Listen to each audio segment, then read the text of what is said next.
my name is Rupesh, and I served this past summer with Professor Christian Frankenberg in the Lynn Robinson Institute for Global Environmental Science Research. So I'm a CS student, and when I tell my friends I served this past summer in CS, they're like, oh my god, it's something super edgy and exciting, like neural networks or machine learning or blockchain. And I'm like, no, sorry, it's databases. And then the light just leaves their face. My goal today is to convince you of the importance and what an interesting topic databases are. And if you have a lot of data, perhaps a database is a good tool that you can use. So before we dive in, let's take a quick look at the agenda for today. First, I'll talk about the story of the problem and the motivation for why we're doing what we're doing. Then I'll talk about our proposed solution. And in order to talk about some of the technical details, I'll go over some background information. Then, I'm super excited to give a live demo of some of the software we created this past summer. And then I'll talk about some quantitative results and ongoing work in the lab. Finally, I'll wrap up with the bigger picture, as well as some acknowledgments. So let's start with the story of the problem. Every good story needs a good villain. And so in our story, the villain is the data file. Looks so innocent, the data file.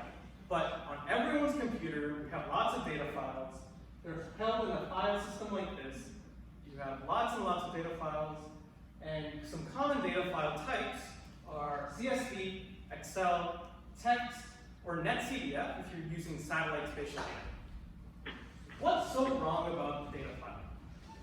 Well, there are lots of things wrong with the data file.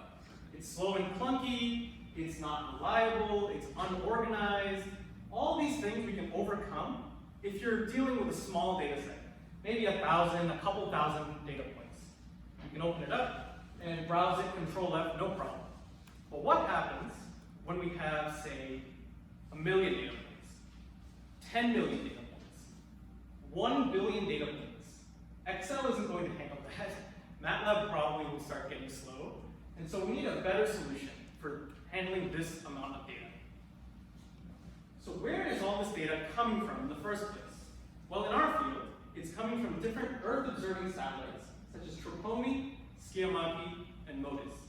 For our project, we'll deal with Tropomi data because it's the largest, richest, and most valuable data set for our lab. And if our proposed solution works on the Tropomi data set, it's a very good test of whether it'll work on other data sets as well. So Tropomi sends us spectral images that we use to invert and find a parameter known as solar-induced fluorescence, or SIFF. It's a measure of photosynthetic activity on Earth's surface. So you can measure the canopy, different agricultural areas, etc. Tropomi is spinning around Earth about 15 or 16 times per day and generating about 2 million data points per day. It's been in the air for over a year and a half, so it's over 500 days worth, and over 1 billion data points. This means we have 500 plus individual files that have that day's individual time that the data point was taken, place in which the data point was taken, and the measurement parameters themselves. Each file holds 2 million data points like this.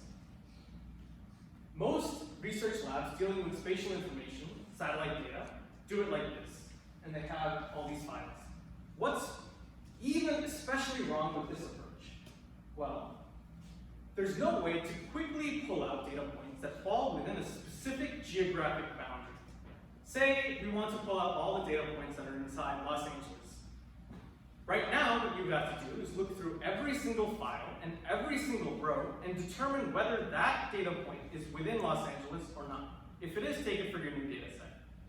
This is extremely time-intensive and laborious. There are only 90,000 data points that actually satisfy this criteria. That might seem like a lot, but in reality, it's only 0.009% of the Tropomi data set. To make things worse, there's no good way to explore SIFF trends before downloading all the data. You have to download everything before you find exactly what it is you're looking for. And this is extremely difficult for both researchers and the public to download the data and overcome the steep learning curve for learning how to deal with this data.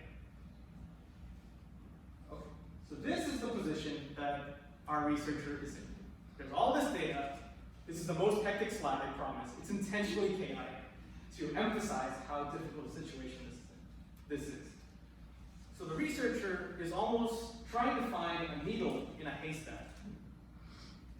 But actually the problem is far worse, because in a haystack, if you make some reasonable assumptions, you have only 85 million blades of hay. Whereas in the Tropomi data set, you have 1 billion data points, and the hay is only like 8.5% of the Tropomi data. This gives a scale of how large this data set actually is. So the researchers in this problem, we've seen the villain, and now let's talk about our proposed solution, or our hero. The proposed solution deals with the Postgres database and the PostGIS extension. We want to combine these in order to generate a proper solution. What are these two tools? Postgres is a powerful open source object relational database. That means it's a tool for holding data, structured data, in rows and columns. It has high performance, structured data storage, powerful indexing, and it is scalable and flexible. Perfect for a research environment. Most importantly, Postgres enables database indexing. What is database indexing? A database index is a data structure that can be used by such a database management system as Postgres to improve the speed of data retrieval operations. So, if you were asked to find a keyword in a textbook, you wouldn't look through the entire textbook to find that keyword. You would look at the index, which is ordered in alphabetical order, find the word that you were looking for. That entry will point to where in the text you can find more information about this keyword. In a similar fashion, the database index orders specific columns according to specific keys and points to where in the original data the actual record is held. So you can order by things like name, date, age. These things are common filters. So we talked about the Postgres database and database indexing. Now what is PostGIS? PostGIS enables spatial data types within a Postgres database. So it enables the spatial data types, spatial querying, but most importantly, it enables spatial indexing. So we had database indexing already. Why do we need spatial indexing? Database indexing traditionally takes only one value to compare across multiple rows. So a name would take alphabetically just a name. But spatial data is inherently multi-dimensional, two-dimensional, latitude and longitude. So if you ordered all the data, depending on only one of those two dimensions, there is no guarantee that points that are close together in real life will end up close together on the index. This is why we need a new type of indexing. The spatial index uses the R tree as the underlying data structure. Instead of taking a single value, it has the minimum bounding rectangle of its children elements. So this parent node A contains nodes D, E, and F. And its minimum bounding rectangle is the parent node, and its children are its elements D, E, and F. In this way, as we enter elements into the R tree, it assembles a tree-like structure, a tree structure, and as we add more and more data points, you can see the outlines of the Earth. So now, we return to our problem, pull out all the data points in Los Angeles. We can first ask, okay, where is Los Angeles? Let's look at the top level of the tree, which is the green rectangles. Is Los Angeles in this rectangle? Is it in this rectangle? Or this rectangle? By answering this one question, we can eliminate over 50% of the data points. Then we can look at second level of the tree. Is Los Angeles inside this orange rectangle, or this one, and so forth. Now we're zooming in specifically on where we want to look at, instead of testing each and every single data point for whether it is inside Los Angeles. So back to our solution. We talked about Postgres and PostGIS, and we aim to combine them in order to create our solution. Our solution, spatial database, is at the heart of our project. we created SQL scripts and Python loaders that take all the satellite data and shapefiles and put them into the spatial database. SQL is just the language that we use to communicate with the database. And shapefiles talk about the boundary of each county or country or state that you're interested in. Researchers can directly communicate with the spatial database using the language of their choice. All languages have some type of connector. We've also created a visualization tool that enables researchers as well as the public to directly interact with the data. And so let's go into that demo now. So here is a map of the United States. It's go. Separated by county. So each county has a color that represents its intensity of solar-induced fluorescence in this time period. So on selecting a county, we see a day average time series of SIF over all the troponin data. So this peak here is summertime, when photosynthesis rates are largest. Especially in the Midwest, we get large peaks. If we take a drier, less agricultural area, we see far less of it. We can also aggregate the data points by state and perform similar analysis. But my favorite feature is this custom feature here. So we can zoom in on an area we're interested in and select any shape that we want, this shape here. And immediately, the database pulls out all the data points that were in that shape and displays them as a day average time series. This was not possible before. This is where the true power of a spatial index and a spatial database is. This allows interactivity before downloading all of the data. And now back to the presentation. So here are some quantitative results about our project. We've loaded over 1 billion data points. It takes about 1 day to load all this information and index it. It's a one-time endeavor, so you can run it in the morning and come back the next day and it's done. It's excusable. But now, it takes us only 1 second to extract all the data points within a specific county. This used to take on the order of 1,000 seconds, 15 minutes. And you can imagine the great speed up if there are 3,000 counties that you're looking at. It's done much, much faster. And so this has been helpful in the lab.